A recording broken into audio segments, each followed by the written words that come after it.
Hello students, last class में हम CNS पढ़े थे, तो अभी आज के क्लास में हम पीएनएस पढ़ेंगे। पीएनएस यानी peripheral neural system.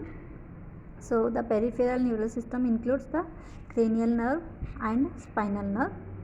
First starts with the nerve fibres of PNS are 2 types. इसके अंदर नर्व फाइबर्स कितना रहेगा? 2 टाइप्स के रहेंगे। First is afferent nerve fibre, second is efferent nerve fibre. Afferent nerve fibre को हम सेंसरी फाइबर भी बोलते हैं एंड इफरेंट को हम मोटर फाइबर्स बोलते हैं। तो अफरेंट जो नर्व फाइबर रहेगा, इसका मेन फंक्शन रहेगा carry the impulses from sense organ to CNS. जो बॉडी का सेंस ऑर्गन रहेगा उसका जो एक्टिविटीज़ रहेगा, इम्पल्सेस रहेगा, उसको कैरी करके सीएनएस को देने का रहेगा। देन इफरेंट में क्या रहेगा? Carry the impulses from CNS. अभी सीएनएस में आके रुक गया था, अभी सीएनएस से कहाँ जाएगा? मसल्स एंड ग्लैंड्स को जाएगा। Then PNS are dividing into 2 divisions. First is somatic neural system and one is autonomic neural system. So somatic को हम SNS भी बोलते हैं, automatic को ANS भी बोलते हैं।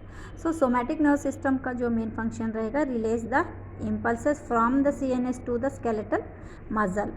And autonomic neural system का जो फंक्शंस रहेगा, क्या करेगा? Transmit the impulses from CNS to involuntary organs and smooth muscles को देगा। देन यहाँ पे ANS includes sympathetic, parasympathetic and visceral nervous system. So first हम कौन सा देखेंगे? ANS के अंदर है ये 3, sympathetic, parasympathetic and visceral nervous system. So first starts with sympathetic nerve. Sympathetic nerve का मेन फंक्शन क्या रहेगा? Prepare the body to cope with emergency, stress and dangers. हाँ, अभी कहाँ तो कुछ डेंजर है, एक्सीडेंट हो गया, तो बॉडी कैसे रिएक्ट करेगा? वो सभी कंट्रोल कौन करेगा? रिस्पॉन्स करने वाला कौन है? सिंपैथेटिक नर्व रहेगा। And increases the heart beats, BP, breathing rates. क्यों इंक्रीज हो जाता है? Because it is like stress hormone बोल सकते हैं हम इसको। स्ट्रेस एंड डेंजर जोन में रहेंगे ना, तो इसलिए उधर क्या होगा? ब्लड प्रेशर इंक्रीज हो जाएगा, हार्ट बीट भी ज़्यादा हो जाएगा, ब्रीदिंग रेट भी ज़्यादा हो जाएगा। सो कुल मिला के increasing the heart beats, blood pressure, breathing rates. Responsible for कौन रिस्पॉन्सिबल है? सिंपैथेटिक नर्व करेगा ये सारा फंक्शन। तो अभी पैरासिम्पैथेटिक उसका अपोजिट करेगा। ये क्या करेगा?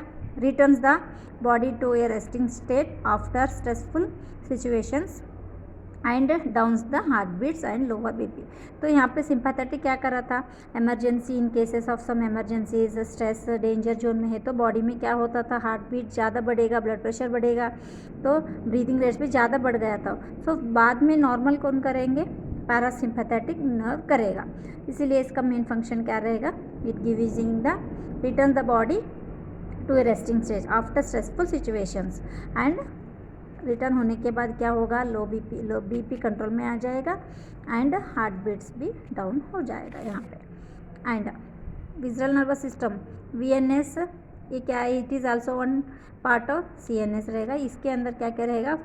फाइबर्स, गैंग्लिया एक नर्व है जो ब्रेन को रिलेटेड रहेगा, इसलिए ये CNS का ही पार्ट रहेगा, गैंग्लिया एंड प्लेक्सस। इसके थ्रू क्या हो जाएगा? इम्पल्सेस ट्रैवल करेगा। कहाँ से ट्रैवल करेगा? From CNS to the visceral and from the visceral to nerve. Visceral को जाएगा, फिर बाद में इधर CNS को जाएगा।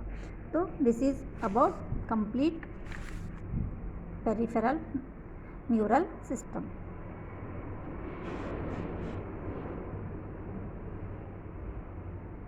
Thank you students.